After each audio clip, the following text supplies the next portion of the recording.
When Jennifer Farr Davis, the first woman to get the overall fastest Appalachian Trail hike record, I believe it was on her first time. I think she's done it several times now, but the first time that she solo through hiked it, she was just changing in one of the shelters when lightning struck. Fortunately, she survived to tell the tale, but not everybody does. There's lots of different ways that you can protect yourself, both in the wild and if you're able to seek shelter, but she probably thought she was pretty safe. So here it'll lead to. What could go wrong? But unfortunately, sometimes something can. Today we're going to learn about lightning itself, why it's such a hazard, what we should do if lightning is approaching, how we can protect ourselves, whether we are able to seek shelter or not. Sometimes we are out on a ridge and we've got to figure out what to do. A storm is coming in quickly and we've got to figure out something to protect ourselves. So today we're going to get, in a nutshell, all the things that we need to know about lightning and how to keep ourselves safe. So let's get started.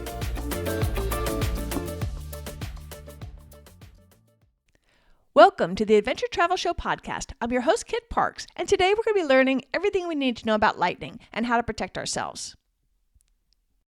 If you haven't done so already, how about hitting the pause button and push the subscribe button for both this, the Adventure Travel Show, where I teach you the how-tos of adventure travel, and the Active Travel Adventures podcast, where I teach you about cool destinations all around the world. So please subscribe to both and tell your friends. I sure would appreciate it.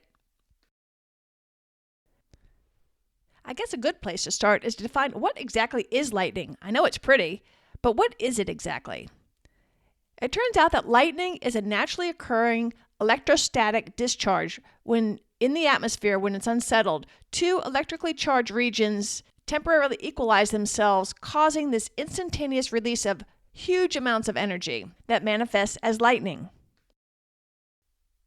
Lightning deaths, while not common, do kill about 30 people each year in the U.S. alone on average. And not surprisingly, due to storms, etc., most of those strikes are east of the Mississippi, but also Texas and a few in the Midwest get hit as well. But surprisingly, a third of lightning strikes are actually inside of a building. Lightning hits the U.S. over 25 million times each year. One question people always ask, how can you tell how far the lightning is? If you want to measure the distance of lightning, when you see that flash, count the seconds between the flash and the thunder and divide it by 5. And that number is roughly how many miles the lightning is from you. Lightning can strike as much as 10 miles away, so whenever you hear thunder, that's the indication it's time to seek shelter or protect yourself in some way. In fact, many of the victims that are hit were so close to getting to that shelter when they were actually struck. So when you hear thunder, it's time to take some kind of preventative measures. There's 5 ways that lightning can hit you. The first one is the one that we're most familiar with, and that's the direct hit. And generally speaking, this is when you're out in an open area, you are the tallest thing around, and so you are where the lightning bolt chooses to reach the ground via.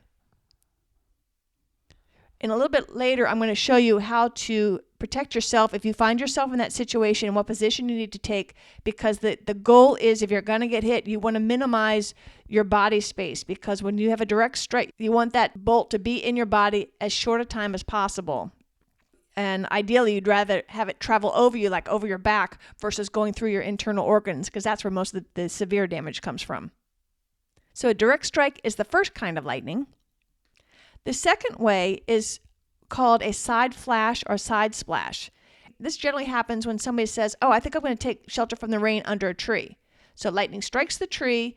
If you're like within a foot or two, generally speaking, of the lightning strike, that's when the bolt itself will do a little side action, so that a little bit of that lightning just jumps off of the main bolt and goes and gets you.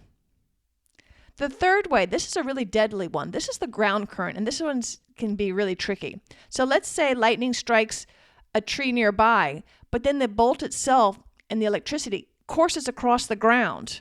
Okay, so this can hit you from 100 feet away. So that's a little bit scary. In fact, that's the way most livestock are killed. And again, the reason is because that bolt is through their body, and let's say it's a cow, it's going up one leg where it's closest to the strike, and then going down another leg, which is far away. So it has a long time in the body, relatively speaking, and that's why so many livestock get killed by lightning. Again, we're going to get down to our position. We'll learn a little bit later how to minimize our body so that if we are struck, it has the shortest distance possible to get back to the ground. The fourth way is conduction, and this is a way that people get hurt inside of a house. It's when the lightning strike hits it, but then it conducts the electricity through wires or pipes. Like I said, about a third of all lightning strikes are actually somebody's inside the house. And it used to be a lot worse when everybody had corded phones. Lots and lots of people, about 10 times more people each year, were getting killed by lightning strikes because they were on the phone on the landline when lightning struck and it just went right to their brain. So again, we're going to go bit by bit on both indoors and outdoors what to do. But in a nutshell, to avoid the conduction, you don't want to be touching anything that is metal or has wires or plumbing, metal plumbing, at all during any type of thunderstorm activity. But I remember back, this has got to be 15, probably closing on 20 years ago. My late husband Bill and I were sitting out on the porch, which you'll learn later is not a smart thing to do during a storm. We were just playing cards, and there was a beautiful storm going on, and boom, our house got hit. And we have a tin roof. We lived in an old, it's almost 100-year-old farmhouse at the time. And in a split second, we saw all sorts of little, like, tinders, like sparkled bits of burn came down. Must have been from one of the lightning rods on the thing. I don't know what it was, but we just saw little bits of sparkle of burnt embery kind of things sprinkle down. And in a split second, everything plugged into our house got fried. Our heat pump, the washing machine, the computer that I had spent a lot of money on, one of these fancy direct strike, lightning strike backups, that fried. The computer fried. All of my work for years on my nursery, which of course at the time I didn't back up because I didn't know how to do. So I lost a couple years of work there. That dates it. 1997 is when we got hit. And it was a huge wake-up call to how instantaneously lightning can change your life. So the conduction, which is what happened in our house, when it just, like I said, literally fried everything we owned that was plugged in, from phones to electrical, was all done in a split second. So that conduction, that one I remember vividly. And then the last one is not very common, but it's called a streamer strike. And this is when the main bolt goes down. There's some little side spurts and all that. And when the lightning bolt, the main bolt hits, the streamers will also hit at the same time. And if you happen to be in the line of that streamer, that's when you can get hit. It's not very common, but it is a method of getting hit by lightning. So now that we know what lightning is and the 5 different kinds of lightning, let's review a couple of general lightning tips, and then we're going to drill down to what you should do if you're able to get to shelter, and what do you do if you're not? You're exposed. You're out in the woods, and here comes a storm. So in general, remember, lightning can strike as much as 10 miles away from the storm. So when you hear that thunder, it's time for you to take the precautions and try to take quality shelter if possible. And one thing you want to do is do the 30-30 rule. And what that means is once you see lightning, start counting to 30. And if you hear thunder anytime before you've reached 30 seconds, you need to seek shelter. And then afterwards, suspend any activities outdoors for at least 30 minutes after the last time you hear a clap of thunder. And remember, a very safe place to be is inside of a car with a metal roof, with the windows up, and then don't touch anything metal. And then you're pretty safe in that car. So let's say you have the opportunity to seek shelter when a storm is coming. What do you look for? What are you going to do? Counterintuitively, you want to avoid buildings that have a concrete floor. And the reason for that is sometimes wires and plumbing are in those floors or even in the walls. So whenever possible, you don't want to be on a concrete pad. And you don't want to lie on a concrete floor. You don't want to lean against a concrete wall, and just avoid concrete whenever possible. Like we learned earlier with the electrical and the corded phones, don't use any electrical equipment. This means corded phones, but your cell phones are fine because they're not attached to the phone. Not when it's plugged in, obviously, but if it's not plugged in to be charged, the cell phones are okay. You don't want to touch any plugged in computers. You don't want to touch plugged in televisions. Anything plugged into the wall, don't touch it. You also want to avoid any plumbing. This includes sinks. Don't take a shower. Don't touch the faucets. Anything metal is a conduit, and water is a great conduit for electricity.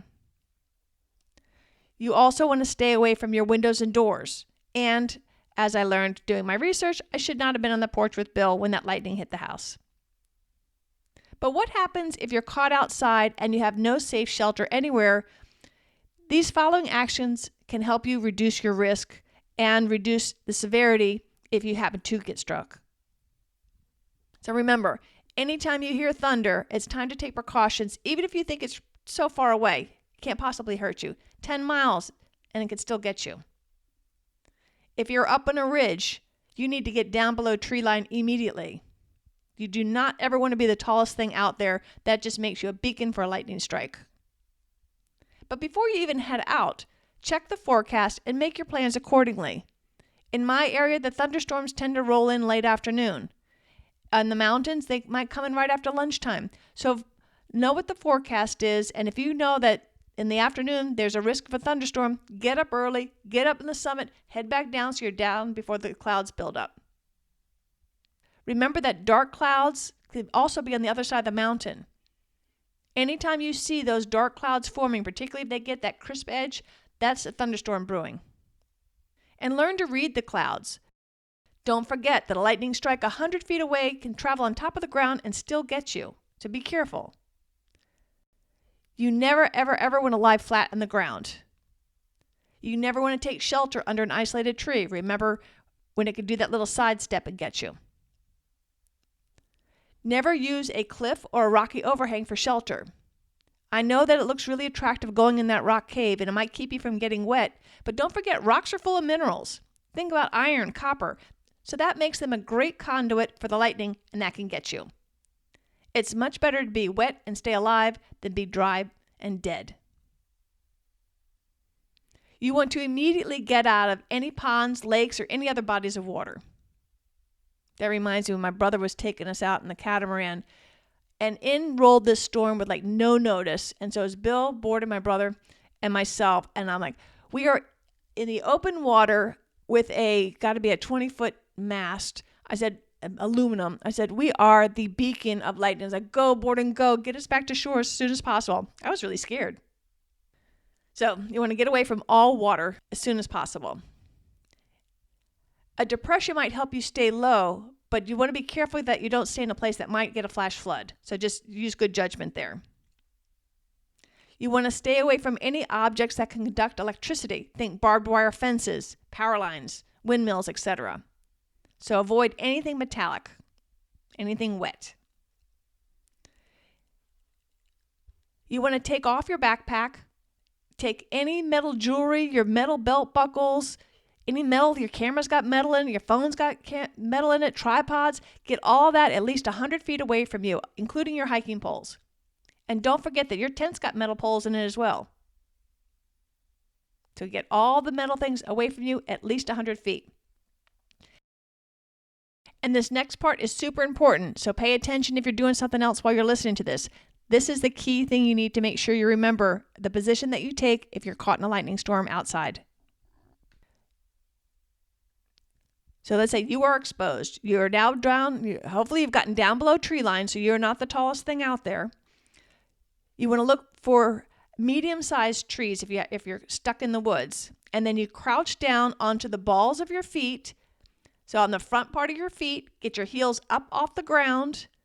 And you want to hold your knees, tuck down your head. You are trying to minimize your body size. You're minimizing your height, and you're minimizing your contact with the ground.